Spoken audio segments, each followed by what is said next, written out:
welcome everybody. Go ahead and get settled. Give us one or 2 minutes here before we dig into the content. We got a fairly full house tonight, and unfortunately, I'll repeat this, but unfortunately, you guys are stuck with just little old me tonight. I won't bore you with the details, but unfortunately, my partner in crime, Peggy, is not going to be able to join us tonight. So you're stuck with one voice. I'm going to do the very best I can from both the content standpoint and making sure that I'm getting to as many questions as possible, I hope. And we'll do our best. We're going to try to get creative because we always have two of us do these presentations just because there's so many questions and we want to make sure that we get to as many as possible. And we like to have whoever's not speaking just living in the Q&A and hammering these questions. Unfortunately, we won't have that option tonight. But again, I'll make sure that we figure out before we leave here, if we didn't get your question answered, what are your options? How can we do that at a later time, etc. But as you guys are kind of getting situated here, it's always helpful for me to find out. The content here is focused primarily for class 2024 families. I'd love to know. Tell me if you're a class 2024 parent, student, whatever, and where you're at in the country. We're always feel very fortunate to be very diverse geographically. We have folks from all 50 states that tune in regularly and work with us, and then we also have all over the world, I should say. So yeah, no, appreciate that. So New York City, that's obviously a regular for us. And yeah, so again, if you want, just let us know where you're at in the country. You can, and for all these questions and answers, you can be anonymous if you want, if you're more comfortable with that. And then again, the graduating class of the student. I see Virginia there. Go Hokies. Go Hokies, who made a bowl this year, doubled the win total from last year, and are making a bowl somewhere. We don't know where. For those of you that follow along with us at all, you might know my brother coaches Hokie football. I like to brag about them whenever I can. We got Tennessee, Atlanta, New Jersey, California, Michigan. So we're all over the place as usual, which we love. So moving forward, I might, as we kind of go on tonight, I might ask you to put a few things in the chat, but otherwise for questions, please try to keep them in the Q&A. Couple reasons we do that is, number one, just to kind of house everything in one section, and then this gets recorded, so everybody's going to get the recording, right? So if you have to duck out early or you're multitasking right now, and then for your colleagues that couldn't make it tonight, everybody's going to get the recording, and then the questions will be and the answers will be in that recording as well. So that's why we like to have it all there. So again, we welcome questions. I'm underhanded tonight, so I'm going to do the best I can, getting to as many as possible. So by quick way of introduction, my name is Matt Carpenter. I'm one of the founders at College Aid Pro, and I was actually saying this out loud today. I think today is when it occurred to me, maybe yesterday, that the class 2025 is the 20th class that I will be guiding through this process, which is amazing to me. So almost exactly 2 decades. 2005 was the first class that I helped guide through this process, and that was largely based on my own experience, right? I grew up I'm here in the North Shore of Massachusetts, just north of Boston. I grew up in this general area. I was oldest of 3 kids, 2 great parents, working class parents that didn't know what the hell they were doing, didn't have time to figure out what they should do, wanted to do the best they could for their kids, but was flying completely blind into this thing. So if that sounds like you at all, you're in good company, I promise. That's most families, right? And I was lucky enough to have 2 parents that were, again, engaged to the extent that they could be. But when I graduated, I was like, whoa, boy, that's a lot of debt. And my parents said the same thing. And then they had 2 more kids to put through college. So I realized there was an opportunity, and I was like, there's got to be a better way to do this. There has to be a way to not fly blind through this process. Good news, there is. So that's was the genesis of the company, again, 20 years ago. And we feel super grateful to still be around. Much bigger, much better team. You know, we have the technology to support us and all of that. But you know, we're still kind of living that same mission of like, let's help families and parents navigate this thing the right way.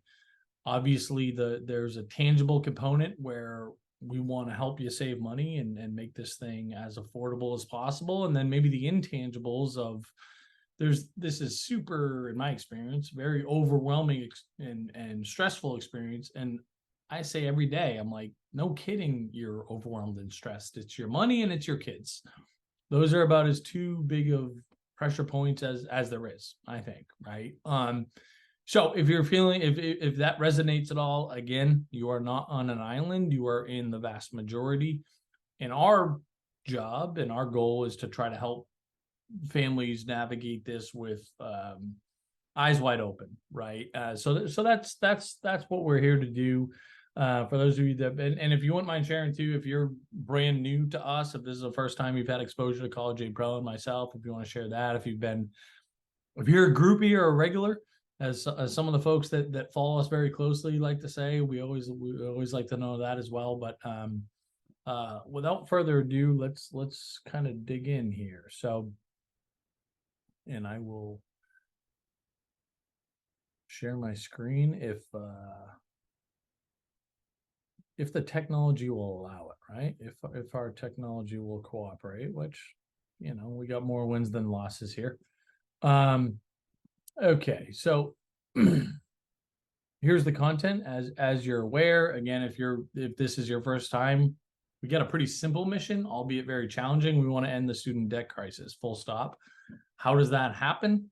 It's not about forgiving debt on the backside. It's about making really good decisions on the front end where you guys are, solving the root of the problem of the challenge. And that's, again, kind of what we're doing. Unfortunately, the fairy godmother of financial aid, Peggy, is not able to join us tonight. You guys got this email from us today. I believe you should have. If you haven't already, make sure that you set up right now would be my firm recommendation. I'm putting this in the chat. Create your MyCap account, your College Aid Pro account. It's completely free, but what it's going to do for you right away is tell you, here's your financial aid eligibility, here's your scholarship eligibility, and here's what at which colleges specifically. So before you even apply to a school, and I'm sure you've already applied to most of them, we're going to be able to tell you, well, here's what they're actually going to give you or not give you in terms of financial aid and scholarships. You're going to see a whole bunch of other things to utilize in there, but for right now, that's what you need to know as of today. Okay, so before we get a little bit granular on the FAFSA and on the CSS profile, for those of you that, again, are kind of brand new to this or just getting started, and sorry if this is redundant for some of you all, but what is financial aid? In its simplest terms, a discount from the sticker price, right? If I'm not paying the full sticker price rack rate at a school, I'm getting some type of financial aid. And there's three broad buckets that I could receive this: need-based grants, merit-based scholarships, self-help. The first two is what we're interested in because that's free money that comes right off the top. Need-based grants, need-based financial aid is based on my family's financial profile, and then how generous or not a particular college is in terms of meeting need-based financial aid.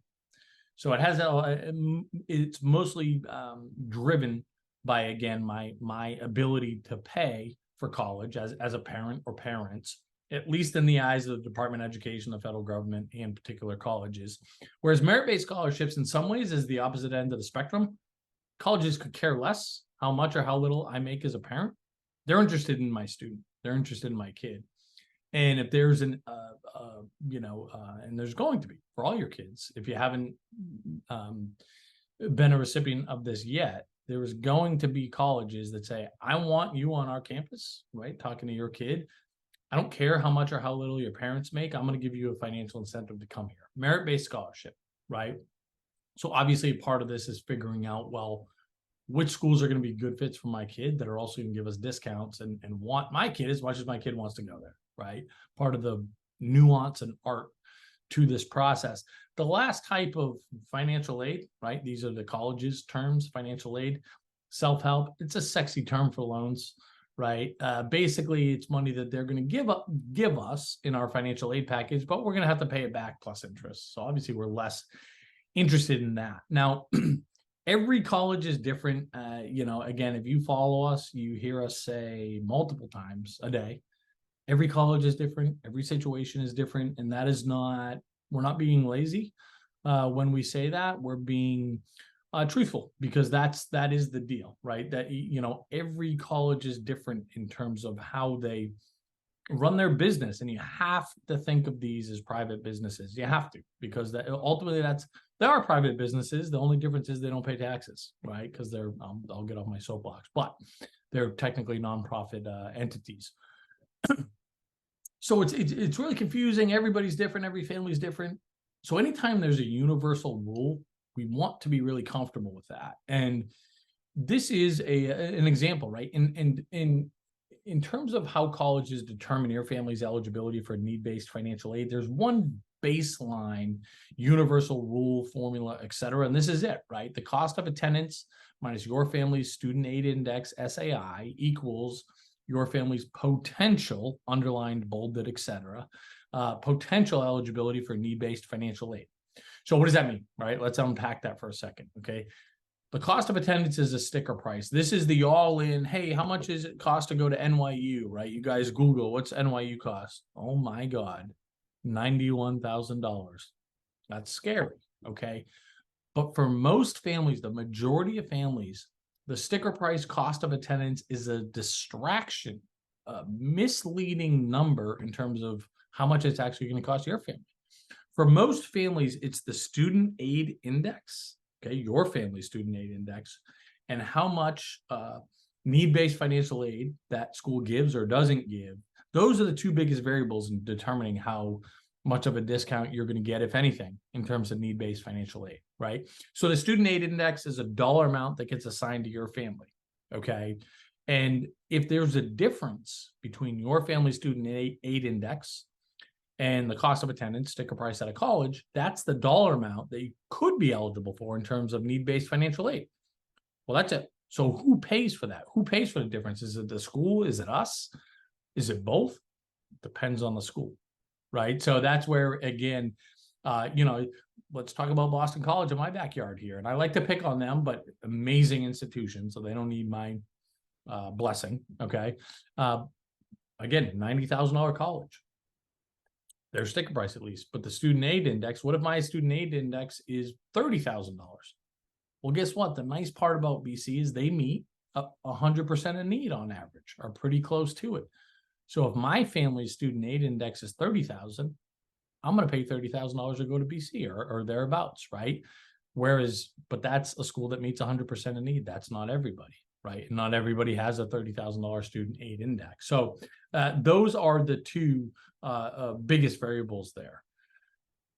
Okay. And the question is here, the platform is geared towards undergraduate colleges and degrees, correct, right? It's certainly on the roadmap. There's a world in which we have resources for undergraduate programs in 2024.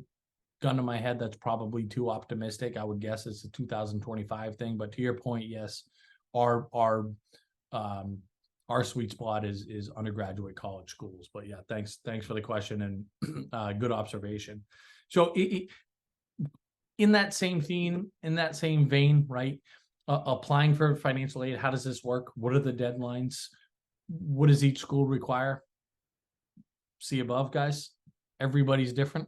Okay, every college is different. If we're applying to 10 different colleges, we almost need to have a mindset that there's going to be 10 different requirements, 10 different deadlines. There's going to be some overlap there, but that's how you need to look at it. These are private businesses. They each run their businesses differently. Everyone's going to require the FAFSA, full stop. Full stop, we're doing the FAFSA, and I'm going to lean on everybody here. I don't care what type of income and assets you have. I'm making the firm recommendation you do the FAFSA. We'll talk about why in a second here. But everybody's going to require the FAFSA. And then you have a lot of these schools. You heard me mention BC and NYU in passing. These types of schools, if that's fair to say, In addition to the FAFSA, most of them also require a form called the CSS Profile, which we'll talk about, right? Which is part of the reason why you're here tonight. You got to do that. Different deadlines. If you apply early action, regular decision, rolling, early decision, don't miss deadlines, guys. Do not miss deadlines. Missing a deadline is an excuse for these guys to give you less money, and I can promise you, in most cases, and FAFSA, the question is FAFSA applicable to community college as well? Yes, it is. Yes, it is. So all colleges. Don't give these guys excuses to give you less money, because they're usually going to take you up on that. So why do we make this kind of blanket recommendation? There's very few blanket recommendations we make that everybody complete the financial aid forms. A couple different reasons here, and I'll bang them out fairly quickly. Number one, I can't tell you how many people assume we know we're not eligible for need-based financial aid. We make 350 grand. Okay. Next question. We have clients that make 600 grand that get need-based financial aid based on some other variables and based on the colleges and how many kids they have in school at once, right? There's no easy, it would make our lives easier if it's like, hey, if you make over 250 grand, don't apply for need-based financial aid. It's not going to happen. Okay. Don't disqualify yourself based on your assumptions, your intuition, what your neighbors, colleagues, family says, etc. Okay. Don't leave money on the table. I shouldn't say a lot. A meaningful amount of colleges, in order to consider you for merit-based aid, require you to submit the financial aid applications. I swear I don't usually do this every night, but I'm picking on NYU again. I don't know why they're front of brain today, but they're one of the most popular colleges in the world in terms of applications that they receive each year. If you want to be considered for scholarships, they require that you do the FAFSA and the CSS profile, full stop. Okay, otherwise you're telling them, we don't want scholarships. We want to pay $90,000 a year for 4 years. Okay. Most schools, to this next point here, if you don't apply year one, you don't get to change your mind and apply year 2, 3, 4. Okay. Sorry, we accepted you into the school under that premise. Oh, you have another kid coming into school 2 years later? Sorry. Oh, you lost a job? Sorry. So that's why we want to have our foot in the door, which also falls in line with that next deal, appeals, right? One of our teammates, we have a lot of folks on our team that are currently financial aid or former financial aid directors, counselors, et cetera, at schools across the country. One of them, Mike Hinderman, he's director of scholarships at University of Oklahoma. If you want to be considered for any type of appeal, scholarship, financial aid, et cetera, you have to have at least done and submitted the FAFSA. Okay. And then this next one is what I think is a really cool tip or whatever, for lack of it. So let's say, again, we work with families on all ends of the spectrum, right? And some of those families are on the spectrum that have a lot of resources. Hey, look, I have a really high income. I've got a ton of savings. I don't want my kids to borrow. I don't need my kids to borrow. Okay, great. God bless. So why are you telling me to do the FAFSA and take out the federal direct student loan? Well, because if you do that, if you do the FAFSA, your kid's going to be entitled to borrow up to $27,000 through the federal government student loan program over the course of 4 years. Guaranteed. Doesn't matter if you're a billionaire. Okay. Take advantage of that. Pay it off each year instantaneously the next day after the loan goes through. Then your kid graduates as a 22-year-old with established credit. So the long and the short is that you'd have to really talk me out of why not accessing not completing the FAFSA and taking advantage of that federal direct student loan program in some capacity is a good idea. I think I'm going to win that argument. I welcome the counter, but I think that is good strategy, again, regardless of kind of where you are on that spectrum. Excuse me for 1 second here. And cheers. Okay, how does the FAFSA work if there's more than one person going to college? Does having more than one child increase the need? Wow. So here's the deal. In terms of the mechanics of having more than one kid in school at once, they each need their own FAFSA. Okay, you have to do 2 separate applications. Historically, if you had more than one kid in college at once, it would double the amount of need-based financial aid you're eligible for, because the formula said, hey, your family has this income and this assets, but you have 2 kids. So we're going to split your student aid index in half, right? Because you have 2 kids, right? Whereas your neighbor, same income and assets, but they have 1 kid. They got rid of that rule. The class 2020, class 2024 are the guinea pigs in a bad way, in terms of that was one of the terrible FAFSA changes. And I promise you, me personally and our team did our best to stop that rule from going through. We got a petition with over 70,000 signatures, banged on a lot of doors in Washington, D.C., basically to no avail. So effectively, for schools that only require the FAFSA, they don't care that you have more than 1 kid in school at once, which is freaking insane. That's the bad news. Good news, a lot of these schools, and you're staring at my screen here, CSS Profile schools, they're still going to give you a break, as if that's the right word, for having more than 1 kid in school. Most of them. A lot of these colleges haven't made their decisions yet, but these, especially the hyper-competitive schools, right? A couple, I know I talked about Mike at University of Oklahoma, but we have the director of financial aid at Harvard and MIT is some of the experts on our team. They're keeping the sibling discounts at those schools and schools of the like, right? But anyways, that's a terrible FAFSA change.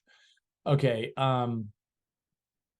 Yeah, if you have a Michigan Education Trust Savings Program or a 529, things like this, you can still be eligible for financial aid. That's one small variable in the whole equation. It's a parental asset that's certainly factored in, but is not does not disqualify you from being eligible for need-based financial aid, even if you have a whole bunch of in there, right?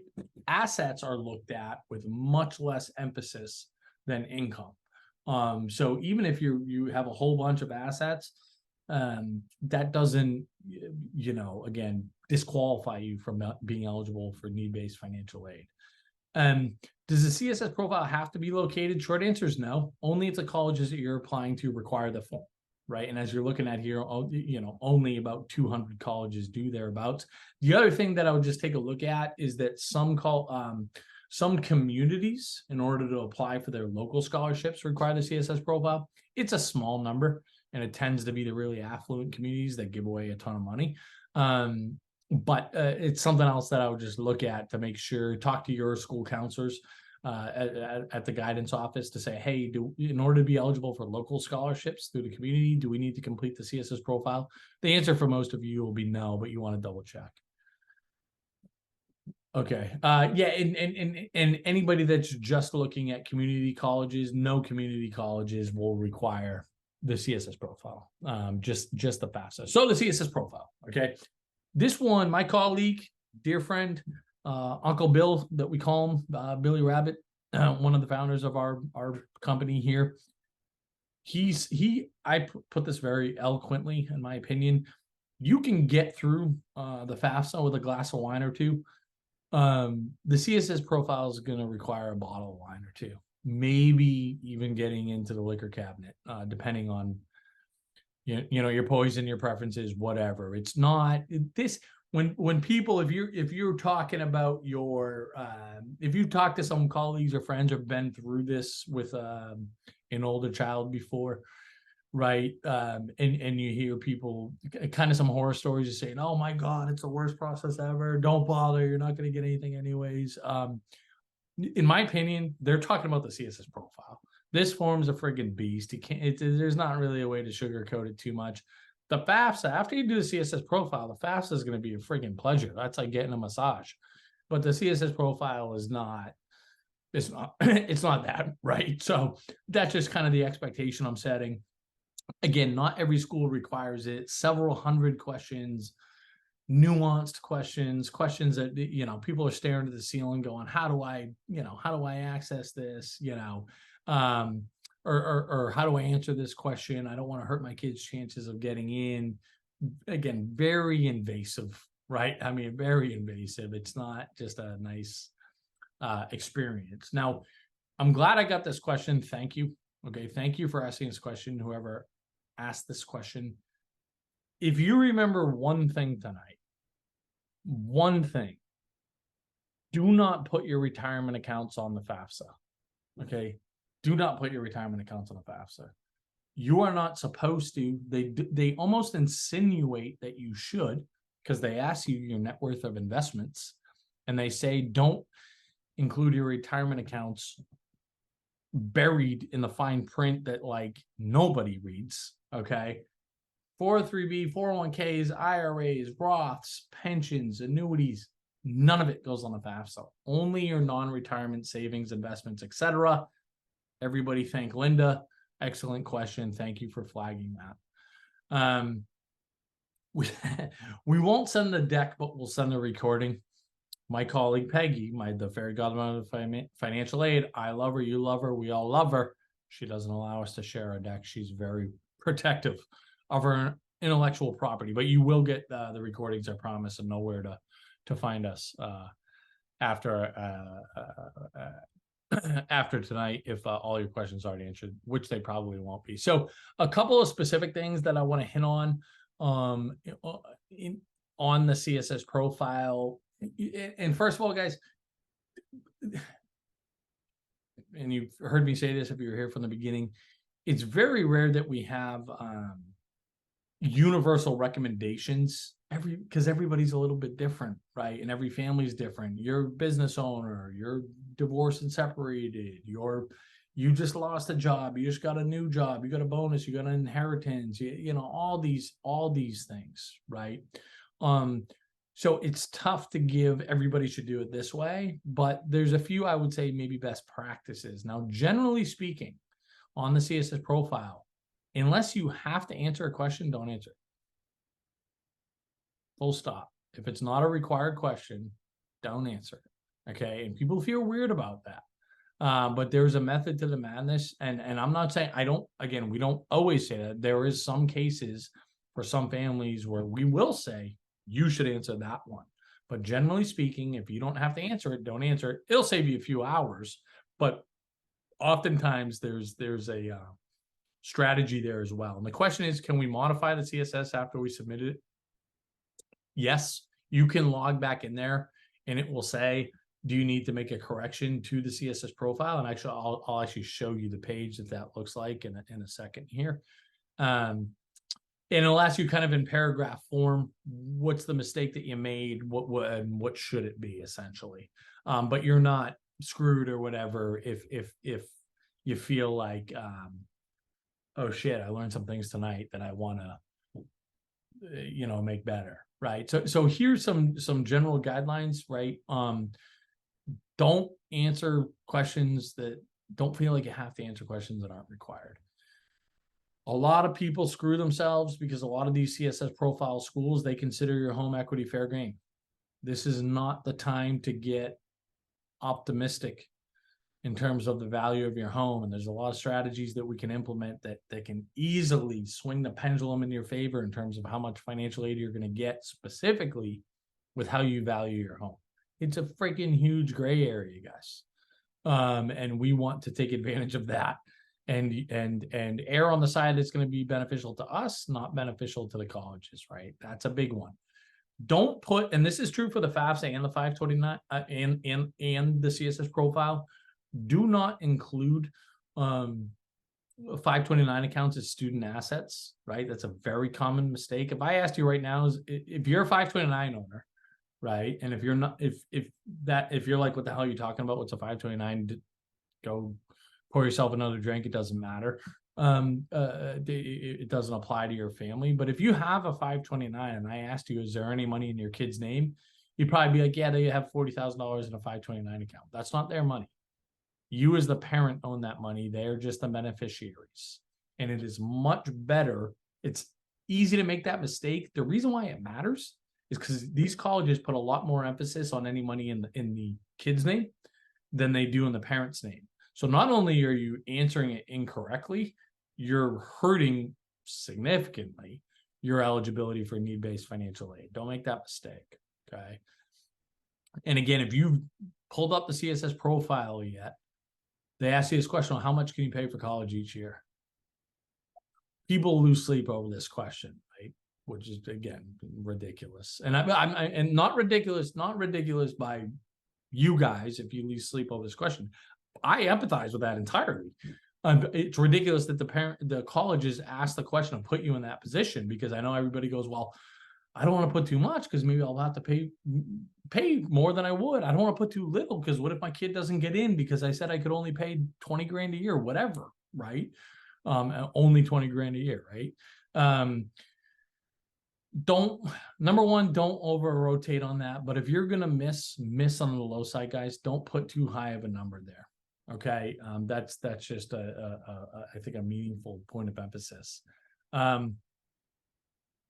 Okay, so it's also just, I think, probably worth mentioning that if you make less than 100 grand, you're not going to pay anything to submit the CSS profile.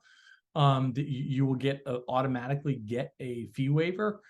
If you make more than that, it costs $25 for the first school that you send it to and $16 for each application after that. Okay. So somebody asked, I've already submitted my CSS profile. Can I correct it? Now, if you go log into your student's College Board account right now, and through your student's College Board account is how you access the CSS profile, this is what it'll look like. This will be your dashboard, and obviously you see kind of front and center there.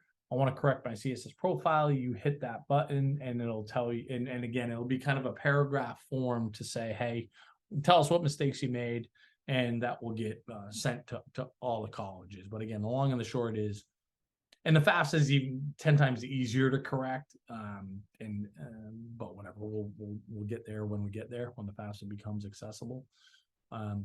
Yeah, and the question is, well, what if I put 0 in terms of the amount that I can consider for to pay for college each year?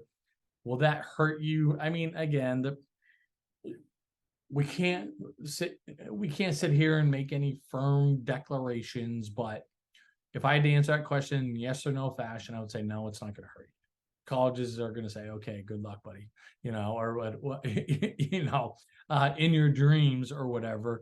But again, you're going to want to miss on that side than the other side. So that would be my short answer to that question. And for those of you that have already submitted your CSS profile, you very likely got a an email either that day or the next day within 24 hours-ish saying, hey, we're IDOC, okay? You need to upload your tax returns and all these documents to our portal. And a lot of it can be a little bit deflating. It's not good for morale. We've just completed this, we just spent 6 hours completing this application over 3 weekends, and now you're telling us we need to do more things? Kind of. But don't over-rotate on this one. It's not much more involved than you need to upload your 2022 federal tax returns, all schedules, and W-2s. There's not a deadline for this, so it's not like meeting the college's deadline. It's not a firm one. You don't want to sit on it for too long, and they're not going to give you a financial aid award until you complete this step. But there's no firm deadline with this, and you can't mess it up, right? If you include too much information, they're going to ignore the stuff they don't need. If you forget a W-2, a 1099, this schedule of your 1040, at some point, somebody's going to tap you on the shoulder and say, hey, we're still waiting for this, right? So don't get too deflated. It's just a formality, and it is a real thing, right? A lot of times people are like, is this real? Is this bullshit? Right? Obviously you guys are getting spammed, insane amounts, right? I don't need to tell you that, but IDOC is a legitimate institution. It's part of College Board, and basically they're a third party that collects these verifying documents, tax returns, and W-2s on behalf of the colleges that you're applying to.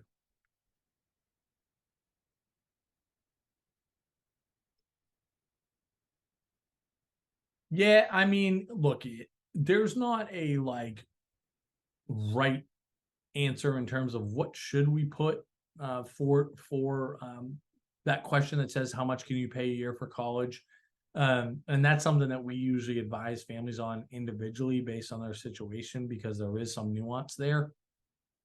But a couple company lines, just to be transparent, of fairly common recommendations we'll make. One of them will be 10% of your AGI. Put 10% of your AGI in there, and that's usually a number that you're comfortable with. That's still going to be a low ball in terms of what these schools actually expect you to pay. So the FAFSA, right, as I mentioned, everybody's got to complete this. At least that's our firm recommendation, regardless of where you're applying, regardless of your financial aid eligibility, do it. It's not accessible yet, right? You guys, again, you class 2024, God love you, are the guinea pigs of these crazy changes, and it's still unknown when the FAFSA is going to be accessible. The most up-to-date information we have is by December 31st. That's as accurate and precise of a date that is available at the moment. And again, the CSS profile is not required by any community colleges, so don't worry about that. So everybody's going to do this FAFSA. One thing you can do now is create your FSA ID. It's basically a username and password. It'll serve as your electronic signature. The student's going to need one, and both parents if there's multiple parents. If you have multiple kids, so if there's 2 parents and twins, then there's going to be 4 FSA IDs you're going to want to grab for your household. And that's something you can do now before the FAFSA becomes accessible in the next, month-ish. Okay. Here's some of the changes, right? Here's the headlines in terms of what's different for you guys. And if you're going through this for the first time, I guess it's your norm. But a couple things worth flagging. Something I do want to talk about is divorce, separated, split household, 2 household families. Okay.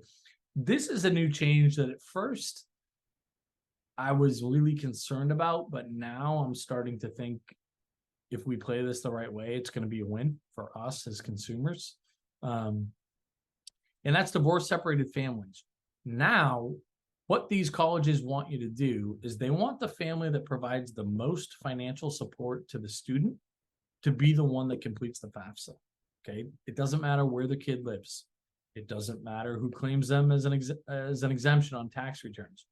Who provides the most financial support? Now, the vast majority of families that I work with, split household families, and we work with a ton of them, when we ask them that question, who provides more financial support? Most families, of course, this is not all, but most families are like, well, I don't know. I mean, they pay child support to me, but shoot, I'm paying the mortgage. I'm the one that buys all the groceries. I'm paying for the club soccer teams. And I don't know, it's probably pretty close. Beautiful.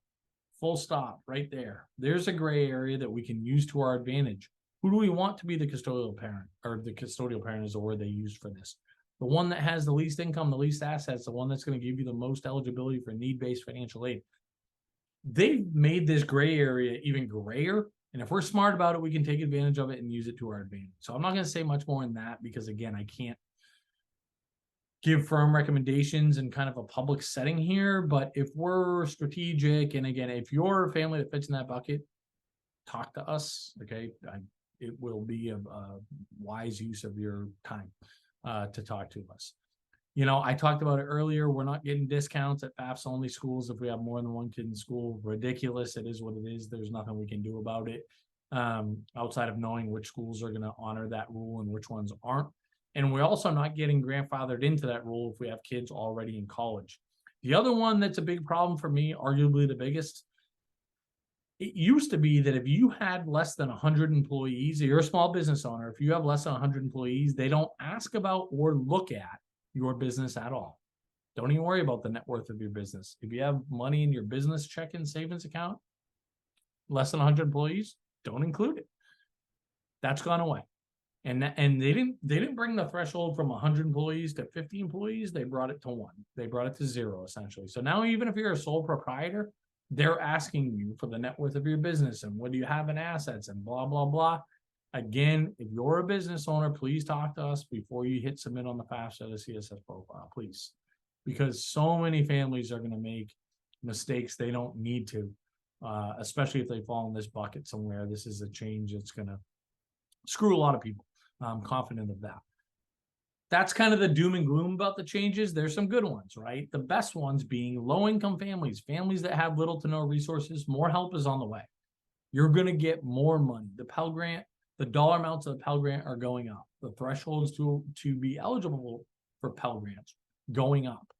The ease of actually completing and getting these applications across the finish line, lower barrier to entry. So I think universally we're all psyched about that, right? The families that need the most help, the students that need the most help, more help is coming. Like, that's a beautiful thing. So we're psyched about that.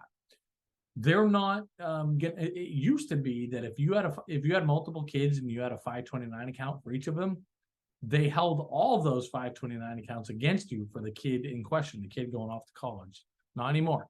Now they're only going to consider the 529 that's for the relevant student. And then they used to add back in any retirement contributions back into the equation. That's not happening anymore. So that's something that is again a win, right? And if you're somebody that has the ability to, hey, I can kind of pull some leverage here, and I can max out my 401k. If that describes you, that would be an excellent strategy to lower your taxable income, save more money for retirement, and be eligible for more need-based financial aid. So that's a nice thing. Okay, so we got a whole lot of questions about ED versus EA. Should we do it? Should we not do it? Right? Early decision is I have to apply to a college, or if I apply early decision, I have to sign a contract or an agreement saying, if I'm accepted, I'm going to go to your school. And that's before I know exactly how much I'm expected to pay for that and all that. And can it increase your chances of acceptance? Yes, it can. But again, it depends on the school. And you know, the point here is, and the question we get all the time is, should we do it? Should we take that, risk of applying ED? And this is usually how we answer it, right? And everybody at our company has a little bit of a different way that they articulate it, but I think we're very aligned in terms of the main theme here. And I'll just speak for myself, right? And when I'm talking to family and I get that question again, it'll happen multiple times a week. I'll say, listen, there's two boxes that you need to check with a lot of confidence, okay, in order for me to give my blessing on you going ED, which of course you don't need, but for me to, whatever, you're asking me, and if you want me to give you a firm recommendation, in order for me to give you a firm, let's friggin' go ED, you need to tell me, you need to check these two boxes with a lot of confidence. Number one, the kid has to have, and this is rare, almost one of these kids that has like this aha moment, epiphany, this is where I want to go to college. This is where I need to be. This is the place for me. If I get in here, I'm friggin' going, and it's dream come true. That's rare. You hear about them. You hear about them a lot, and then it makes you think that so many kids have that feeling. Most kids, they don't know where the hell they want to go. But some kids do, right? They need to have that feeling, okay? And then you as parents, as a family, collectively, you need to have an idea of what that college is going to cost. Okay, that's your responsibility, to have an idea of what that college is going to cost beforehand. And you have to be able to stare at that and say, you know what? Assuming that it comes back around this price, we can pull this off. This would not be reckless for us. We're, relatively comfortable with it. I'm not saying it's going to be painless. It's not going to be painless, probably. But you have to check those two boxes with a lot of confidence. This is where we want to be, and we can make this happen if financially, if we're accepted. If there's a decent amount of ambivalence, hesitation, etc., in either of those boxes, my recommendation is generally, guys, let's sit tight. Let's go early action. Because so anyways, it's a tricky one, and I really appreciate how hard it is to make that decision. But anyways, that's my talk track, and I feel confident that that's the right way to approach it. So let me quickly jump into, give me 1 second here. Let me jump into our platform, and I see that most of you, just about all of you, have already created your account, which is really cool. For those of you that haven't, I'll put the link in the chat again here. So mycap.collegeaidpro.com. Okay, so if you haven't created your account, do it right now, because for those of you that have, right, we've been talking about how this whole thing works and applying for financial aid scholarships, blah blah blah. you need to know how it's going to work for you. So once you've created your account, we have these SAIs staring you in the face, right? Well, what's the federal government say I can pay each year at a minimum for college, okay? Versus schools that use the institutional methodology, in which there's typically a range. The reason being is because most of those consider home equity, but not all of them. If you're a split household family, which this family is, most of those colleges look at both households' income and assets, but not all of them. I'm telling you more than you need to know. All of this is baked into the technology, baked into the platform, right? And it's and again, this is a family of in my home city here, Beverly, Mass, and it's a middle class family, right? 2 kids, parents are divorced. They are homeowners, and you'll see here, really smart kid, okay? But the almost $90,000 college at Amherst College is going to be more affordable than the in-state state school at UMass. And this is not a crazy wonky situation, right? In most cases, sticker price is irrelevant. You see Amherst, BU, NYU, these incredible institutions, almost exact same sticker price. We're going to pay different amounts there. Why? Well, NYU doesn't meet 100% need. Amherst College does. Amherst College doesn't hold home equity against you, and these are homeowners. BU does, not to a terrible extent, but they do. So that's why it's more than Amherst College. So again, these nuances are more than you need to know, but trust the kind of source of truth, the technology here. And if you want, just put in the chat, put in a college or two that you guys are thinking about. Tell me your top choice or choices.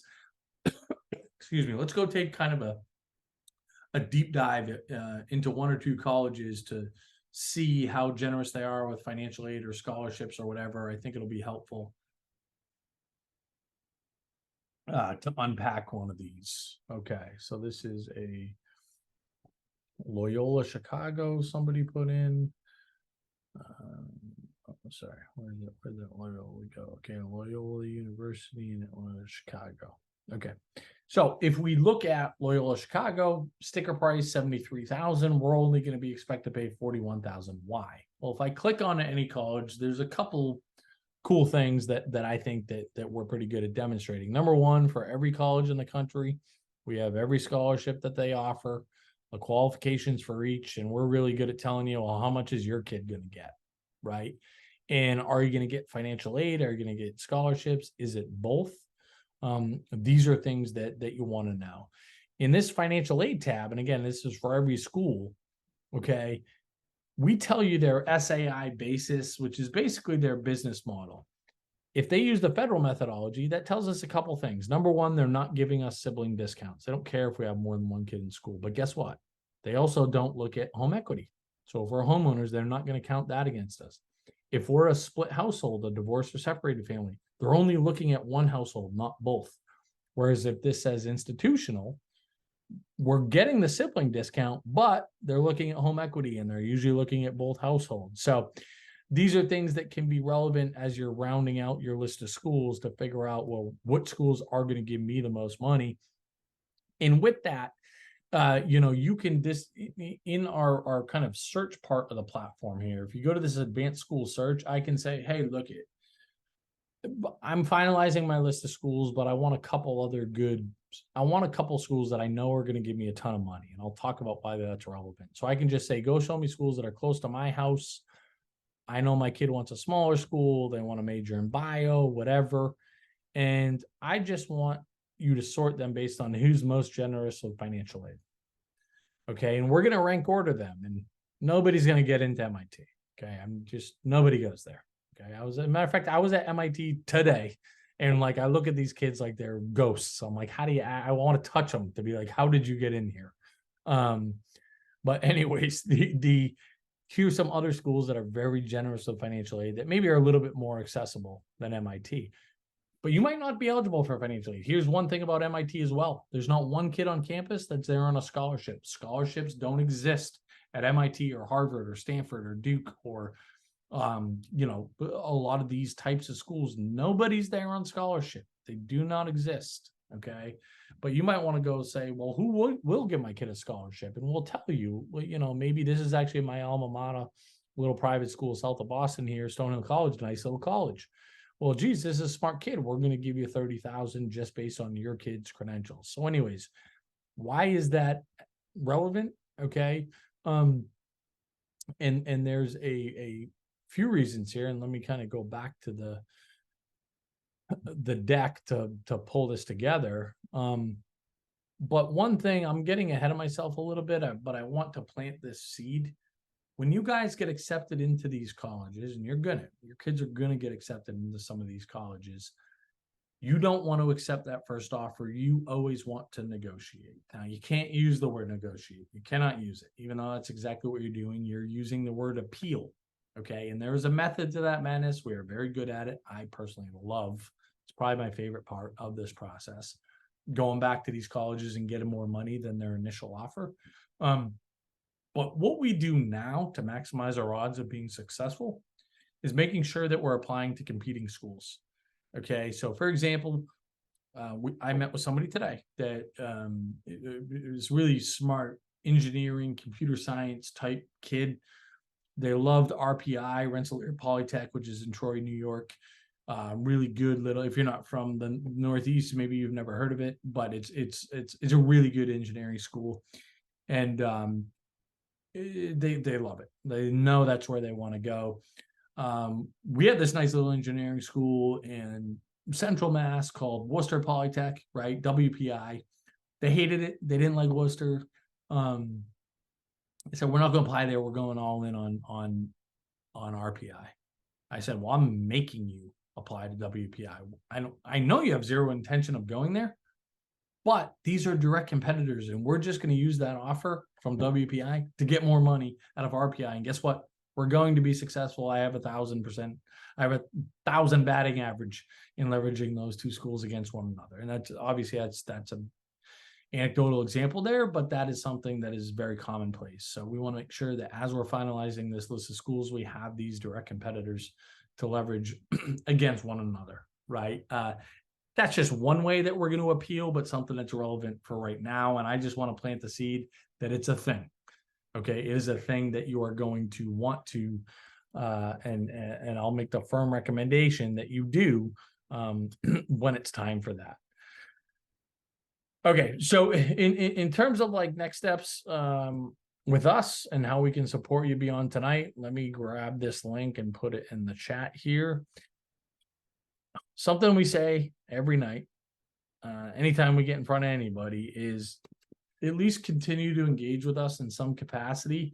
And we always reward our, I didn't say this at the beginning. I'm welcome NSHSS folks. I know this is a NSHSS crowd. And first of all, congratulations.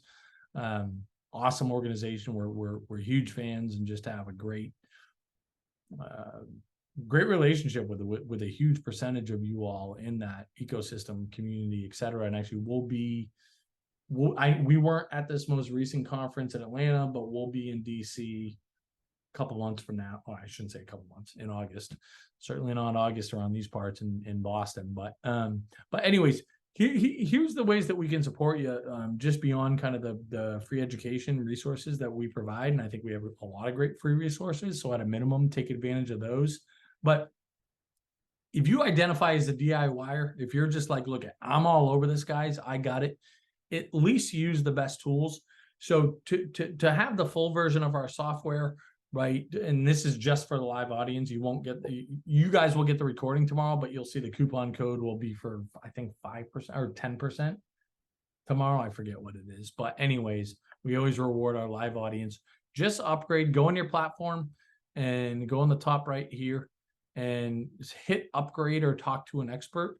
Use this coupon code NAT20 for and you get 20% off. But what I would firmly recommend, okay, if you're a DIYer, and do this tonight, don't overthink this, guys. We're talking about $90,000 a year for college. Do the premium plus expert package, because that includes the full version of our platform for a year. And at any point over the next year, you get an hour with one of our experts. It could be me. It could be Peg. It could be Ryan, the director of financial aid at Harvard. Josh, the director of financial aid at MIT. JP, the director of financial aid at USC, right? Anybody on our team, I promise you're going to be very happy with. Use an hour for at any point over the next year, and you get it for $279 plus the whole platform for the year. Don't overthink that one. I feel, but this is being recorded. You get it recorded. If you book that hour and you feel like you don't get your money's worth, I'm on record. You'll get your money back, 100% refund, and whatever. You hear it here first. So please do that. Okay. It can be to say, hey, go show me competing colleges. Look at my CSS profile before I submit it. Look at my FAFSA before I submit it. I just got accepted in Northwestern. Help me with the appeal. Okay. I don't know how to pay this bill. How can we get the lowest rate? Should I use the 529 or the UGMA or grandparent contributions first? Right. These are all the things that we want to help you get right. Okay. If you're not a DIYer, if you're like, holy shit, I'm so overwhelmed, I don't want to mess this up. JP, who's the director of financial aid at USC, 3 out of 4 families make a mistake on financial aid applications. It costs them more money. Okay. If you want to make a bigger investment, and obviously it's a bigger investment. Okay. I'm not minimizing the extent of it. It's not for everybody. Some of you guys are looking at this, $34.99, even with $500 off, knowing that that's out of your price point, no problem. And we totally get that. But if that's not you, we do the CSS profile for you. We manually complete it. It's like having a great CPA, right?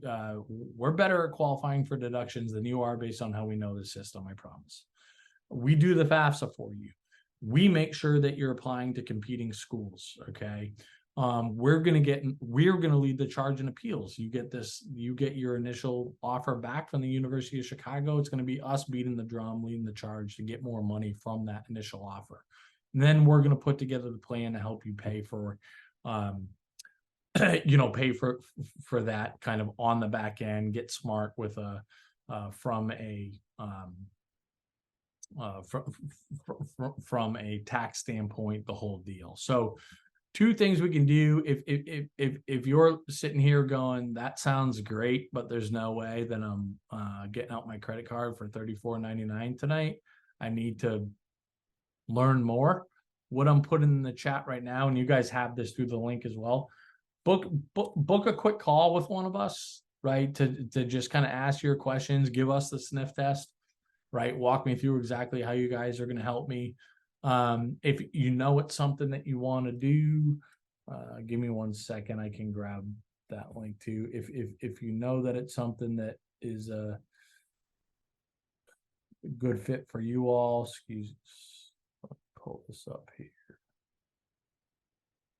Bear with me, team. I promise this exists somewhere.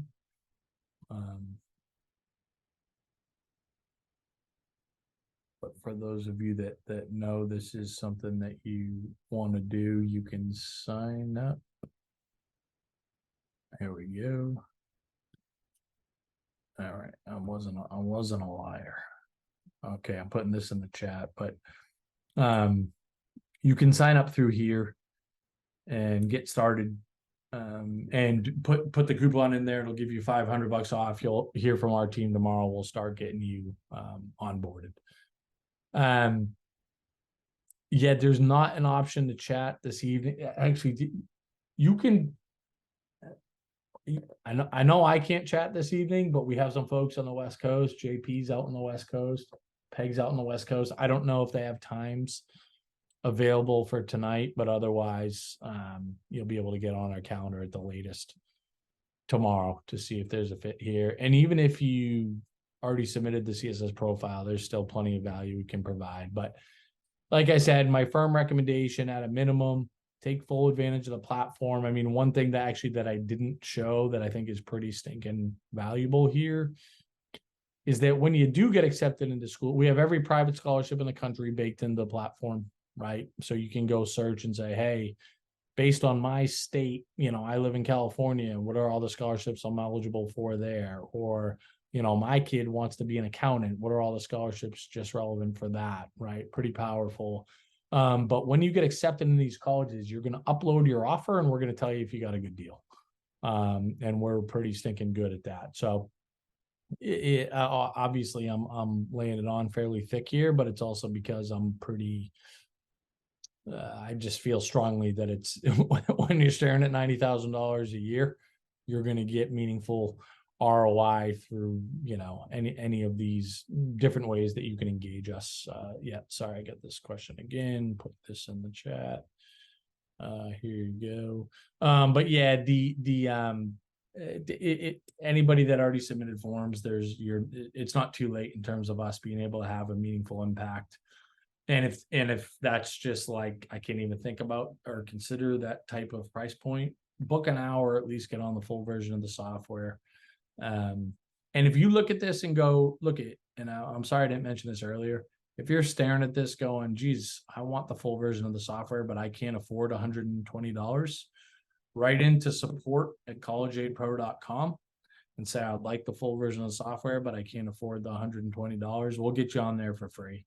We don't vet it or anything like that. Obviously, we ask that you please be honest and don't take advantage, but write into support@collegeaidpro.com. Our team and their absolute dolls on our support channels will get you on there tomorrow, no questions asked. But that's it for me, team. I gotta bail out. I'm sorry you had to listen to one voice for the entire night. That's and I appreciate the vast majority with you sticking on here. Sorry I couldn't get to every question, like I said, a little bit undermanned, but please continue to follow along with what we're doing. I mean, our whole deal is trying to be great advocates for families and try to minimize just a lot of this inevitable stress that you all are going through this process. We're just trying to help alleviate some of that and hopefully have great incomes for you and your kids. But I appreciate everybody and nice to see some new faces on here, and I hope we get the opportunity to get in front of you again. So thanks everybody. Have a great night. Go Hokies.